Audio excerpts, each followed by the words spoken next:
The tray slid through the slot with a loud clang. The inmate's stomach growled, but his face stayed cold. The smell coming from the tray wasn't food, it was punishment. A thin, colorless loaf sat there, hard as concrete, surrounded by a watery gray mush that looked like something scraped off the prison floor. Inmates at Pelican Bay called it the loaf of survival. At ADX Florence, it had another name, the disciplinary diet. Either way, it meant one thing: you'd crossed the line, and now you were about to find out what surviving in America's most secure prisons really meant. The guard slid the tray through the slot without making eye contact. "Enjoy your dinner," he said dryly, walking away. The inmate, tattooed arms trembling, picked up the loaf and bit into it. It was dry, dense, flavorless, worse than cardboard. His jaw ached after 2 bites. But refusing to eat wasn't an option. In a place where every calorie counted, hunger was the real weapon. Some inmates would trade favors or even risk punishment just to get a spoonful of peanut butter from another man's tray. This was the survival diet, a meal designed not to nourish but to control. Every bite reminded these men who held the power. Pelican Bay and ADX Florence weren't ordinary prisons. They were designed to break the human spirit. And food was part of that system. Inside ADX Florence, known as the Alcatraz of the Rockies, inmates spent 23 hours a day alone. No mess hall. No smell of cooked meals drifting through the air. Just silence, concrete, and the occasional clunk of a tray slot. When they were punished, even that silence became louder. Meals turned into disciplinary loaves, a blend of beans, rice, powdered milk, and vegetables mashed into a tasteless brick, baked solid. Nutritionists said it was safe. Guards said it was effective. But inmates called it torture through food. At Pelican Bay's Security Housing Unit, SHU, the diet had its own twist. Prisoners who attacked guards or threw things from their cells were cut off from the regular menu. Instead, they got the nutrient loaf, for up to 7 days. No condiments, no coffee, no flavor. Some inmates tried to swallow it whole to avoid tasting it. Others refused to eat and ended up being force-fed by medical staff. One inmate later said, "It's like they're feeding you punishment, not food." But behind the steel doors, something else was happening. Inmates had found ways to survive, even with the worst food imaginable.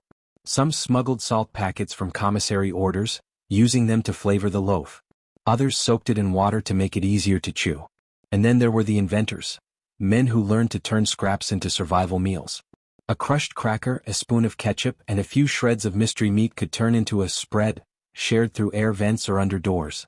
One inmate, who had spent years in isolation, described his first disciplinary diet at ADX. "You stop being hungry after a while," he said. "Your body eats itself first, then your mind. That's when you realize food is the last piece of freedom they can take from you." The prison administration called it behavior control. But among the inmates it had another name, the hunger war. Refusing to eat became a protest. Consuming the loaf became surrender. And every tray was another round in that silent battle. On the 5th day of the punishment, something unexpected happened inside Pelican Bay's SHU. An inmate, known for staying quiet and minding his business, began banging on his cell door. His voice echoed down the long, concrete hallway. "I ain't eating that brick no more," he shouted. The guards ignored him. But when they came for the nightly tray collection, his loaf sat untouched, dry and cracked. He was sitting on the floor, trembling, eyes sunken, lips dry. By morning he was gone, transferred to medical. Word spread fast through the block. The next morning when the trays arrived, more inmates pushed them back through the slots, untouched. One after another, the metallic clang echoed down the corridor. For the first time in months, Pelican Bay's SHU went silent, not from obedience but from defiance. But silence doesn't last long in a place built on control. Within hours, guards stormed the corridor, shields up, orders flying. "Open number 17. Move in," one shouted. The banging returned, louder, angrier, this time from the guards' boots on concrete. And deep inside the SHU, the man who started it all realized something terrifying. He just sparked a rebellion with an empty stomach. And that's where everything began to spiral out of control. The hunger rebellion spread faster than the guards could contain it. It began with one man refusing the tray, but within 24 hours, 20 cells down the line were silent. The steel food slots stayed shut. The guards banged on doors, shouted orders, and threatened write-ups, but no one answered. In a place where every sound was magnified by concrete, that silence was the loudest protest possible. Inside Pelican Bay's SHU, hunger was a weapon now. Inmates whispered through the air vents, encouraging each other to hold strong. "Don't eat. "That's how they win," one inmate murmured through the wall. Another answered faintly, "They can't break all of us." Every tray sent back was a message, an act of control in a world designed to strip control away. But the guards had their own playbook. By the second day, prison officials authorized what they called medical observation. That meant any inmate who refused food for 3 days would be cuffed, shackled, and evaluated in a cold medical room. They'd weigh him, take blood pressure, ask fake gentle questions like, "Are you sure you want to do this to yourself?" But the moment he said yes, the tone changed. "Then you're signing your own disciplinary report." In the cell of the man who started it, known only as Rico, the effects were setting in. His lips cracked. His head throbbed. But he didn't care. "They feed us garbage," he whispered to himself. "This is the only way they'll listen." On the third night, a guard slid his tray in anyway. Rico ignored it. The guard kicked the door, muttering, "Your funeral." By dawn, the block smelled like iron and mildew. Guards dragged out the first inmate who'd collapsed, skin pale, eyes rolling back. The others listened. Some grew scared. Others grew stronger. Rico lay on his bunk, dizzy but smiling faintly. "They'll see we ain't animals," he said.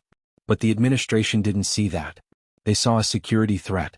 At 8 a.m., Pelican Bay's ERT team, emergency response team, marched down the corridor in black armor, shields glinting under fluorescent light. The loudspeaker crackled. "Compliance checks begin." One by one they opened cell doors, ordering inmates to stand. Those who couldn't were restrained and carried to medical. Some were fed intravenously. Others were strapped down and force-fed nutrient shakes through a plastic tube. A nurse recorded, "Meal administered. Subject compliant." The rebellion ended not with shouts, but with coughing, groaning, and the sound of suction tubes. That night, Rico stared at his ceiling, tears in his eyes. He hadn't eaten in 5 days, but something deeper than hunger gnawed at him. He'd started something he couldn't finish. Guards whispered he'd be transferred to another unit, away from influence. But instead he vanished, paperwork said ADX Florence. No one at Pelican Bay heard from him again.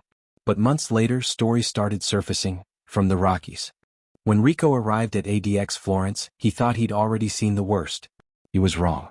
The silence was different here, colder, mechanical, like the prison itself was alive. The air tasted recycled. The walls, pale gray, reflected no sound. Each door sealed shut like a bank vault. He couldn't even see another inmate. They called it the control unit, where the most disruptive prisoners from across the U.S. were sent to adjust their behavior. Rico's file labeled him as a diet protest instigator. His punishment wasn't over. It was just evolving. At ADX, food was part of the schedule, delivered through an automated system.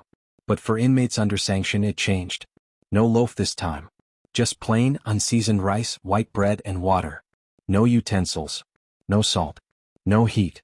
It was a restricted menu, designed by psychologists who believed monotony killed rebellion faster than pain. The first week, Rico tried to stay strong. He whispered to himself, "Pelican Bay couldn't break me, Florence won't either." But on the 6th day something strange happened. His body felt weak, but his senses sharpened. Every sound, the hum of lights, the echo of a distant door, felt amplified. Hunger turned into hallucination. He saw flashes of Pelican Bay, the shouting, the trays, the smell of that loaf.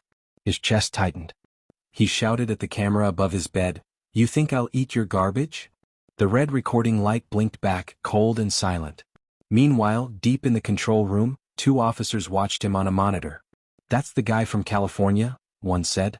"The one who started that food stunt." The other laughed. "Won't last a week here." But Rico wasn't alone in his defiance. Across the tier, another inmate, known as Donovan, a former bank robber, was on his 10th day of a self-imposed hunger strike. He'd been in ADX for over a decade. "They think starving's gonna make me follow rules?" he muttered to no one. "They forgot I ain't had control over nothing since I was born. This is mine." The administration noticed patterns. Hunger strikes spread like fire even in isolation. Whispered messages through ventilation, coded taps on walls. Soon, 4 cells in the control unit refused meals. Then 6.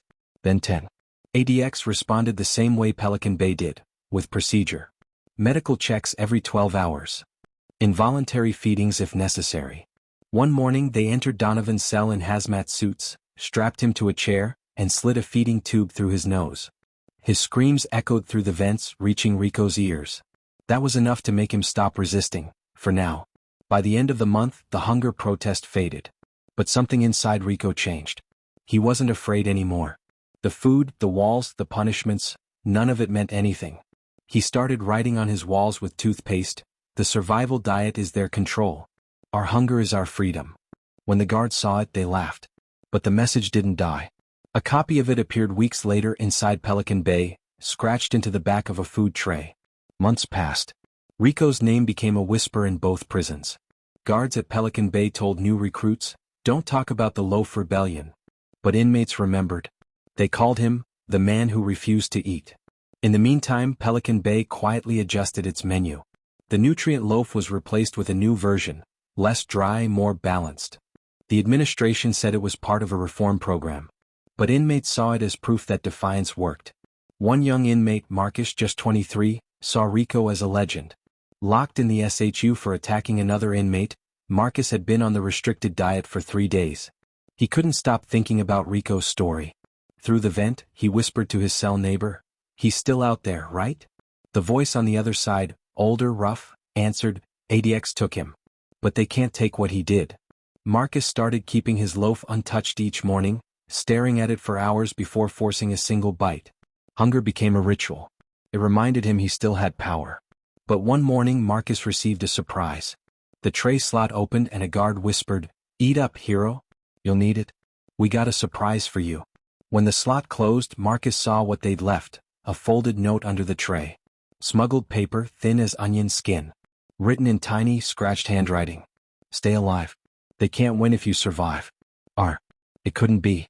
Rico was alive, and somehow still reaching back from Florence. That same week, ADX Florence recorded a strange security breach. A missing kitchen worker, an unsent letter found near the commissary. They locked down the whole unit but never proved anything. To this day, the staff believe Rico somehow used inmate-to-inmate communication networks to get messages out. Meanwhile, Marcus's act of silent rebellion grew. He began saving crumbs, reshaping them into small sculptures, tiny fists, a symbol of defiance. The guards laughed, but other inmates began copying him. Soon nearly every cell had one, crumb fists lined along concrete floors. A new kind of protest had begun. When the warden found out, he ordered a mass sweep. Cells were stripped, crumbs swept away. But something bigger had already been fed, not the inmates' stomachs but their pride. That night, Marcus whispered through the vent, "They can take the food, not the message." But in the morning his cell was empty. Transferred. Destination, Florence. Marcus's transport van cut through the Colorado desert, snow swirling outside. The ride was silent except for chains rattling. He'd heard the stories, once you went to ADX Florence you didn't come back. But he wasn't afraid. In a strange way he felt honored. If Rico had survived here, maybe he would too. When he arrived, guards processed him like machinery, strip search, X-ray intake photos. Then came the rules: no communication, no contact, no noise. Inside his new cell, the tray slot clanged open. A loaf. Exactly like the one from Pelican Bay. He smiled bitterly. Guess it followed me here. The days blurred. He learned the rhythm, the metallic sound of breakfast, the dull buzz of lights. But on his 5th day something unexpected happened. His tray came with a faint scratch on the bottom, letters etched in small, careful lines. "Still here." Marcus froze. "Rico." He pressed his ear to the vent and whispered, "Rico?" Nothing. Just silence. But the scratch was real.